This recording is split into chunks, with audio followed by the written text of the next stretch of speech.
केली तर आम्हाला साडी नेसवायला येतच नव्हती. तर इकडे गोमटे म्हणून पिपी नाकाचं घर आहे, त्यांच्याकडे साडी नेसवायची देवीला. तर आम्ही नंतर सप्तशृंगी केली. तर सप्तशृंगी करायची म्हटलं तर तिला 18 हात आले. मग ते घटाला हात कसे लावायचे तो प्रश्न पडला. ते इकडे राजकमल दादा म्हणून आहेत, त्यांनी खूप हेल्प केली. त्यांनी त्यावर साडी ट्रॅप करतो, पण ती देवीची कळशी उठेच ना त्या टेबलावरून. आणि नंतर मग उचलायला गेलो तर खूपच चढ झाली ती कळशी. म्हणजे ज्या देवीचं आम्ही रूप करायला जाऊ ना ती देवी तशी तशी बनत गेली. जेवण ठेवायचं तर माझी मम्मी बोलली आपली खोली लहान आहे, आपण कसं करायचं. कोणाची बोललेली कामं व्हायला लागली. तर तशी तशी लोकांना त्या देवीला काही काय असं आणत गेली. आता घेऊन येते. 1 वर्ष असं झालं की माझ्याकडे पैसे नव्हते देवी करायला. नमस्कार, आय माऊली सावदेवरे. माझं नाव किरण सोनावले. आम्ही वरीकोलवाड्यामध्ये राहतो, सोनापूर लाईन मध्ये.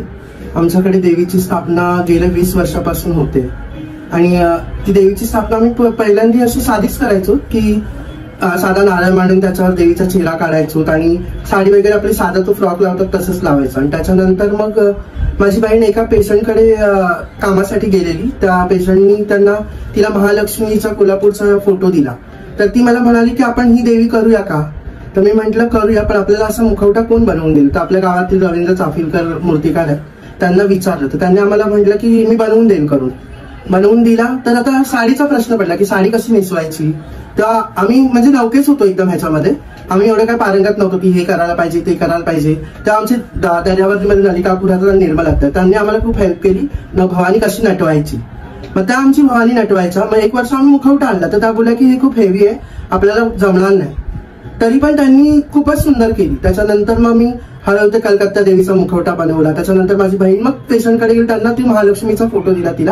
तिला फोटो दिला. तर ती म्हणाली आपण अशी बनवूया किरण, 3.5 शक्तीपीठ पूर्ण करूया. तर मी म्हटलं चालेल ठीक आहे, आपण बघूया.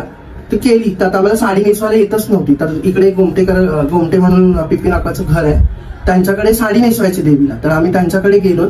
तर ताईला विचारलं की ताई तू साडी नेसव तशी मला शिकवशील का. ती बोलली मी शिकवेन, पण ती लोक छोटी साडी लावायची कारण मुखवटा छोटा असायचा त्यांचा. आणि आता कोल्हापूरच्या अंबाबाईचा मुखवटा मूर्तिकाराने खूप मोठा बनवला. तर ती बोलली ह्याला छोटी साडी कशी शोभणार, त्याला मोठीच साडी पाहिजे. तर ती आली, तिने दाखवली की कशी नेसवायची साडी करून.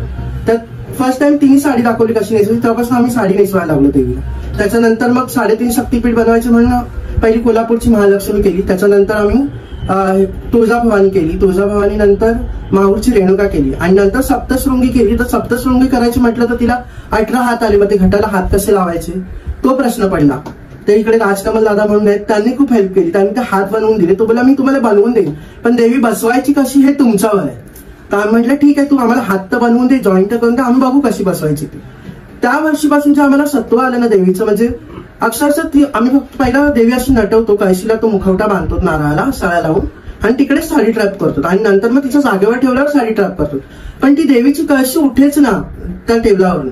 आणि नंतर मग उचलायला गेलो तर खूपच चढ झाली ती कळशी जड झाल्यानंतर माझी बहीण बोलली काय थांबा, तुम्ही लोक थांबा, मी उचलते. मग तिने असं खालून हात घातला आणि आम्ही चौघांनी उचलले. आणि ती कळशी ठेवलेलं की जसं आपण एखादी बाई कशी थपकन बसते तसा आवाज झाला.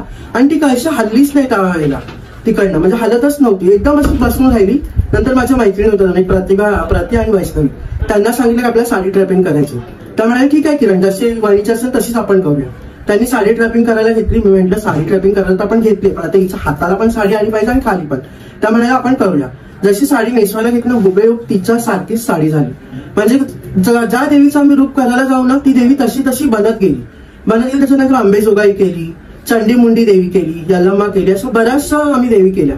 आणि त्याच्यानंतर गेल्या वर्षी सेलमची देवी केलेली, चोपडाई देवी झाली. म्हणजे जोही देवीचं आम्ही रूप सिलेक्ट केलं ना ते बरोबर त्या जागेवर बनलं गेलं. आणि नंतर आम्हाला कळलं, पहिला आमच्याकडे देव नव्हते, आमचे देव होते माझ्या काकांकडे. तर नंतर मग त्यांची बिल्डिंगचं काम चालू झालं. तर ते म्हणाले देव कोण नेणार. आम्ही म्हटलं आम्ही आमच्याकडे घेऊन येतो. तर आम्ही देव आणले. त्याच्यानंतर मग इकडे राहणारी जुनी लोक बोलायला लागली की ह्या खोलीमध्ये पहिल्यापासूनच इकडे असे देव होते, एक माणूस राहायचा तो, आणि पहिल्यापासूनच तिकडे बायांचं स्थान होतं. तर समजा देवीला आमच्याकडनं सेवा करून घ्यायची होती म्हणून ते आमच्याकडे आली आणि तिने करून घेतलं.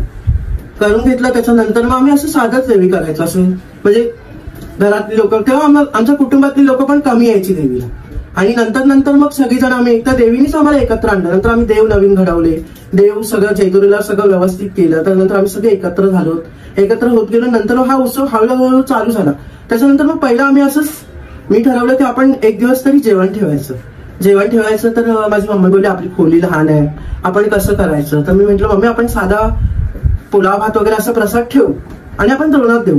तर आम्ही पहिलं तसं करायचो. ते करता करता नंतर त्याचं रूपांतर म्हणजे पुलाव भात लोकांना उपास सोडायला बरं नाही वाटत, म्हणून मग नंतर हळूहळू आम्ही जेवण करायला लागलो. मग जेवण करायला आम्ही पहिले इथे मांडव वगैरे नाही घालायचो, दारातल्या दारातच करायचो. म्हणजे जी माणसं येतील त्यांना जेवू दे आणि नंतर मग अशा बायका मजा वगैरे करायच्या.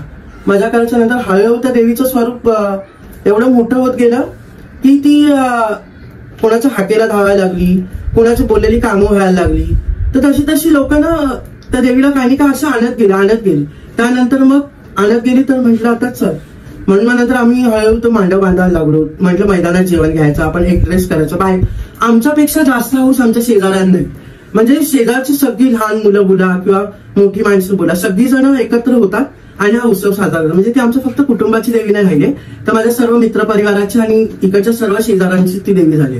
म्हणजे घरातल्यांपेक्षा जास्त शेजारी लोक देवीला जास्त म्हणजे सहभाग त्यांचा असतो. म्हणजे प्रत्येक वर्षी काय आणणं, आपण काय करायचंय, तर आम्ही त्यांना पण सांगतो की तुम्ही हे करा. त्याच्यानंतर हळूहळू गावात स्पर्धा भरवण्यात आल्या शिवसेना शाखेकडनं, आम्ही त्याच्यामध्ये भाग घ्यायला लागलो. तर तिकडे पण देवीचा नंबर यायला लागला. हळूहळू लोकांना कळायला लागलं की ह्यांच्याकडे देवी असते छान. मग आता काय होतं माहितीये की देवीला येतात लोक, पण आता मी येऊन गेलो, हा येऊन गेला, तो सांगतो ह्यांच्याकडे देवी खूप छान आहे, चल आपण तिकडे जाऊया. तिकडे जायला तर अशी खूप असंख्य लोक येतात. कमीत कमी म्हणजे तुला सांगू ह्या 9 दिवसामध्ये 1000च्या वरती लोक येऊन जातात. आणि मग आम्ही ठरवलं की एवढा लोक आपल्याकडे येतो तर आपण काहीतरी केलं पाहिजे. तर आम्ही विचारलं की आपण असं जेवण ठेवायचं का. तर आमचे घरातले सगळे बोलले की ठीक आहे आपण करूया. मग आमची पद्मी मावशी म्हणून एकदा करच्याच्या तर दरवर्षी जेवण बनवायला आमच्याकडे येतात आणि त्यांची वालाची भाजी फेमस असते. तर ते वालाची भाजी खाण्यासाठी म्हणून लोक खूप येतात आणि सगळ्यांना खूप आवडतं. त्यानंतर आम्ही बँड ठेवतो, बँडवर सगळेजण नाचतात, मजा करतात. आणि हा भंडारा करण्यामागचा उद्देश म्हणजे त्या देवीला खूप मदत करतात लोक. हा भंडारा फक्त माझ्या एकट्याचा नाही, सगळ्या लोकांच्या मदतीचा आहे. म्हणजे कोण हे देतंय, कोण ते देतंय, कोण पैसे देऊन जातं की माझ्याकडनं देवीला हे करा. ती त्यांच्या हाकेला उभी राहते म्हणून ती लोक करतात. आम्ही असं सांगत नाही की तुम्ही हेच करा आणि तेच करा, पण ती लोक स्वतःच करतात आणि ती देवी स्वतः घेऊन येते. 1 वर्ष असं झालं की माझ्याकडे पैसे नव्हते देवी करायला. मी माझ्या मम्मीला बोलवलेलं दादरला सामान द्यायला. माझी मम्मी आणि मामी आली पण माझ्याकडे पैसेच नव्हते देवी करायला. मी म्हटलं आता कशी करणार देवी. एक मुलगा आला, त्या सरांनी मला ऍडव्हान्स दिला. म्हटलं 3000 आपली देवी होणार नाही म्हणून. तर माझी मम्मी बोलली होऊन जाईल, आपण बघूया काय ते. पण देवीने एवढं सत्व दाखवलं तिथं तर 3000 सगळे पैसे उरून देवी झाली माझी आणि तिने करून घेतलं माझ्याकडनं. त्यापासून जे आम्हाला प्रचिती आणलं काहीच कमी केलं नाही आमच्या देवीने. आता तुला खरं सांगू, दरवर्षी त्या देवीला कोण चालू देतं. सगळ्यात पहिलं ना एका बाईने दिलेली साडी सप्तशृंगीला, त्याच्यानंतर अजून एका बाईने दिली, नंतर माझ्या बहिणीने दिली की माझा शालू, त्यानंतर माझ्या मित्रांनी दिली आणि आता या वर्षीपासून गेल्या 3 वर्षाचे नंबर लागले साडीला. म्हणजे तिचं खूप सत्व असं वाढत चाललं. आमची हीच इच्छा आहे की तिचं सत्व वाढू दे आणि ती सगळ्यांची हाकेला उभी राहू दे आणि सगळ्यांची कामं होऊ दे. ती आमची देवी नाही, सगळ्यांची देवी आहे. अख्ख्या वरही गावाची बोललास तरी चालेल, ते तर सोनवणे कुटुंबाची देवी नाही राहिले. तर सगळ्यांनी या, मजा करा, देवीचा आनंद घ्या, देवीचा आशीर्वाद घ्या. देवी नक्कीच हाकेला उभी राहील. भले वेळ जाईल काम व्हायला, पण देवी नक्कीच तुमच्या हाकेला उभी राहील. तुम्ही कुठूनही आलात तरी तुमचं स्वागतच असेल आणि तुमचा पाहुणचार चांगला करण्यात येईल. जय अंबे. आई माऊलीचा उदो. असेच आपल्याकडे देवीचे भक्त येतात. त्यापैकी एक भक्त संस्कृती ताई म्हणून त्या शिवसेना शाखा प्रमुख आहे. तर त्यांचा अनुभव आपण त्यांच्याच तोंडून ऐकूया की त्या कधीपासून आमच्याकडे येतात आणि आमचा उत्सव कसा असतो.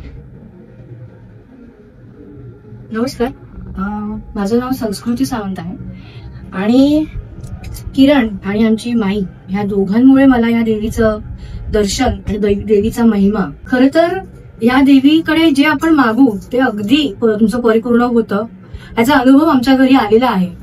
आणि त्या अनुभवापोटी किंवा त्या श्रद्धेपोटी आम्ही दरवर्षी या देवीच्या दर्शनाला या ठिकाणी येत असतो. त्याचप्रमाणे यांच्याकडे 1 दिवसाची भवानी हा खरं तर आमच्यासाठी हा नवीन काहीतरी संकल्पना होती. म्हणजे एकविरेची पालखी असते तेव्हा 1 दिवसाची चैत्र सप्तमीची भवानी आमच्याकडे बसते. ती संध्याकाळीच बसते आणि आम्ही संध्याकाळीच विसर्जन करतो. तेलवानाची भवानी बोलतात त्याला सुद्धा खूप लोक येतात. तर त्या वेळेला पण आम्ही इथे येतो. आणि मीच असं नाही, माझ्या बरोबरच्या माझ्या संगतीनं ज्या महिला काम करतायत त्या सगळ्या महिला आम्ही या दर्शनासाठी येतो. कारण त्या सगळ्यांना काही ना काहीतरी चांगले अनुभव इथे आलेले आहेत, त्यामुळे आमचं अगदी श्रद्धास्थान म्हटलं तरी हरकत नाही. आम्ही दरवर्षी न चुकता येतो, म्हणजे नवमीला तर येतो होमासाठी, पण याच्या आधी देखील आम्ही जसं आम्हाला आमच्या शेड्यूलमध्ये होईल त्याप्रमाणे येऊन देवीचे दर्शन घेत असतो.